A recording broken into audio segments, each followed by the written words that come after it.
Hello friends, welcome to our YouTube channel the content of knowledge. आज हम राजनीतिक सिद्धांत की समझ का तीसरा चैप्टर पढ़ेंगे, उदारवादी विचारधारा के बारे में। इसमें आज हम ये जानेंगे कि उदारवादी का अर्थ क्या होता है, उदारवादी की परिभाषा क्या होती है, उदारवादी के सिद्धांत कौन कौन से हैं और उदारवादी के चरण क्या हैं। और साथ साथ हम ये भी चर्चा करेंगे कि उदारवादी विचारधारा को अपनाने से क्या लाभ हो सकते हैं और क्या हानियाँ हो सकती है। तो चलिए देखते हैं। सबसे पहले हम ये जानेंगे कि उदारवादी का अर्थ क्या होता है। उदारवादी, जैसे कि आपको नाम से ही पता चल रहा है कि उदार का अर्थ होता है स्वतंत्रता।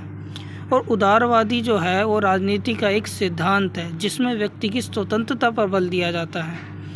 उदारवादी विचारधारा में चुनौतियों का सामना करने हेतु विचारों को समाहित किया जाता है। उदारवादी विचारधारा कहती है कि राज्य एक साधन है और व्यक्ति एक साध्य है, अर्थात राज्य को एक साधन के रूप में प्रयोग करना चाहिए और व्यक्ति को एक साध्य के रूप में। उदारवादी विचारधारा के जो चिंतक थे वो थे जॉन लॉक, एडम स्मिथ और जेरेमी बेंथम।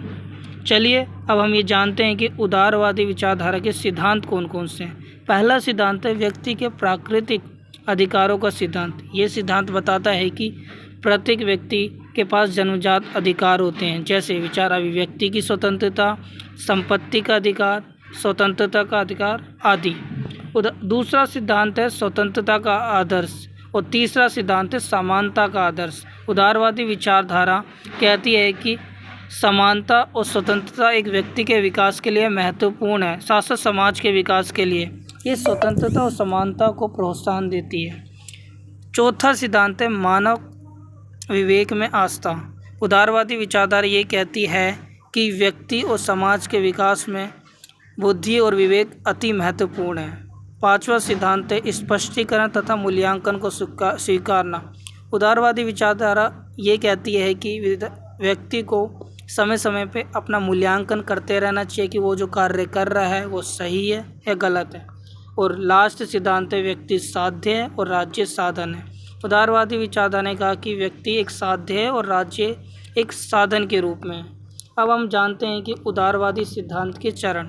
पहला है पुरातन उदारवादी, जिसे हम अक्षेप व्यक्तिवाद के नाम से भी जानते हैं, जिन्हें जॉन लॉक ने प्रतिपादित किया था। इसके जो समर्थक थे वो थे एडम स्मिथ और थॉमस पेन। इसमें इस विचारधारा ये कहती है कि सरकार राज्य को व्यक्ति के कार्यों में कम हस्तक्षेप करना चाहिए और ये सरकार के कार्यों को सीमित रखने की बात करता है।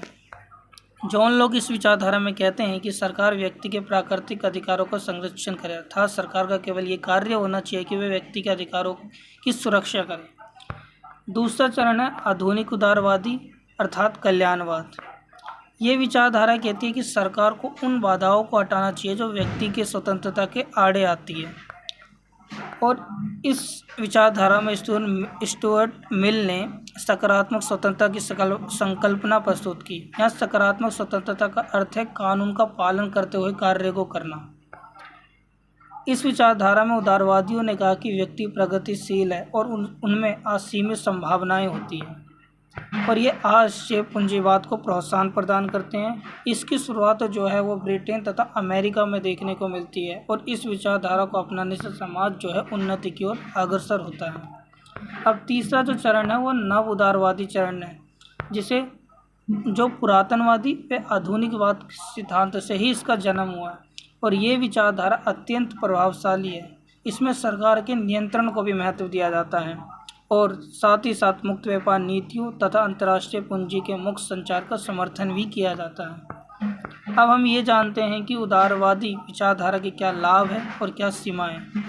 लाभ में पहला पॉइंट है आर्थिक विकास में सहायक। उदारवादी विचारधारा को अपनाने से क्या होता है कि आर्थिक विकास होता है। दूसरा, लोकतंत्र की स्थापना में सहायक होता है। तीसरा, धार्मिक स्वतंत्रता में सहायक। चौथा, विश्व शांति का समर्थक। और पांचवा, राष्ट्रीय स्वाधीनता में सहायक। अब हम ये जानते हैं कि इसकी सीमाएं क्या होती है। पहला, पूंजीवाद का आर्थिक दर्शन। जैसे कि हमने जानते हैं कि उदारवादी जो है पूंजीवाद व्यवस्था को प्रोत्साहन करते हैं, वो आर्थिक स्वतंत्रता पर बल देती है। दूसरा, वर्ग विशेष की विचारधारा देखने को मिलती है। उदारवादी विचारधारा को अपनाने से समाज दो वर्गों में बढ़ जाता है, उच्च वर्ग और दूसरा निम्न वर्ग। तीसरा, यथास्थितिवादी तथा अपूर्ण है। चौथा, राज्य की कृत्रिम संस्था। जैसा कि हमने ये चर्चा की कि उदारवादी के अंदर राज्य का कार्य केवल उनके लोगों के अधिकारों को संरक्षण करना होता है, तो इस प्रकार से राज्य को कृत्रिम संस्था के रूप में देखा जाता है। पांचवा, राज्य एक आवश्यक बुराई। इसमें उदारवादी विचारधारा में राज्य को एक आवश्यक बुराई के रूप में देखा जाता है। और लास्ट है मानव भावना की उपेक्षा। उदारवादी विचारधारा में एक श्रमिकों से जबरन मजदूरी करवाई जाती है, जिससे उनकी भावना को ठेस पहुंचती है। इसलिए ये कहा गया है कि उदारवादी विचारधारा में मानव भावना की उपेक्षा की जाती है। अगर हम निष्कर्ष रूप में कहें तो उदारवादी विचारधारा एक ऐसी विचारधारा है जिसमें सभी लोग अपनी योग्यता के अनुसार काम करते हैं, लेकिन जो लाभ होता है, जिसने ज़्यादा कैपिटल लगाई होती है, उसी को मिलती है। तो आशा है आपको ये वीडियो अच्छी लगी होगी। अगर आपको ये वीडियो अच्छी लगती है तो हमारे चैनल को लाइक एंड सब्सक्राइब कीजिए। धन्यवाद।